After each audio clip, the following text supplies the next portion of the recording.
DCM DK Shivakumar ಅವರ ತ್ಯಾಗದ ಮಾತಿನ ಹಿಂದಿದೆ ಹಲವು ಲೆಕ್ಕಾಚಾರ.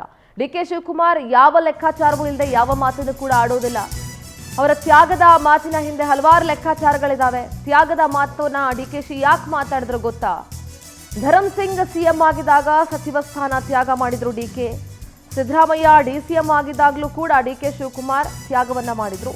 ಇದೀಗ ತ್ಯಾಗದ ಕೋಟ ಮುಗಿದಿದೆ ಅಂತ ಡಿಕೆ ಶಿವಕುಮಾರ್ ಸಂದೇಶವನ್ನ ರವಾನಿಸಿದ್ದಾರೆ. ಪ್ರತಿ ಸಂದರ್ಭದಲ್ಲೂ ಬೇಕಾದಾಗೆಲ್ಲ ನಾನು ತ್ಯಾಗ ಮಾಡಿದ್ದೀನಿ, ಈಗ ನನ್ನ ತ್ಯಾಗ ಮಾಡುವಂತಹ ಕೋಟ ಮುಗಿದಿದೆ ಅಂತ ಪರೋಕ್ಷವಾಗಿ ಅಧಿಕಾರದ ಕೋಟ ಮಾತ್ರ ಬಾಕಿ ಇರೋದು ಅನ್ನುವಂತಹ ಸಂದೇಶ ಕೊಟ್ರ.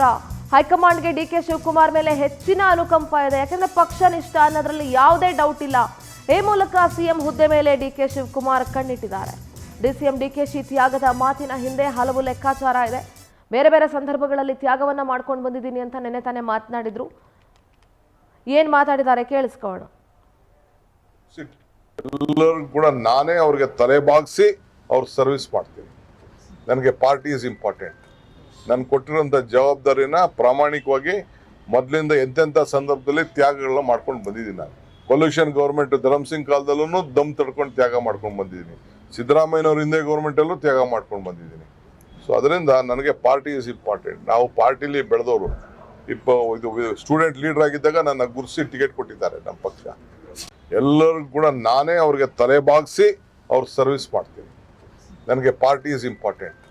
ನಾನು ಕೊಟ್ಟಿರೋಂಥ ಜವಾಬ್ದಾರಿನ ಪ್ರಾಮಾಣಿಕವಾಗಿ ಮೊದಲಿಂದ ಎಂತೆಂಥ ಸಂದರ್ಭದಲ್ಲಿ ತ್ಯಾಗಗಳನ್ನ ಮಾಡ್ತೀನಿ.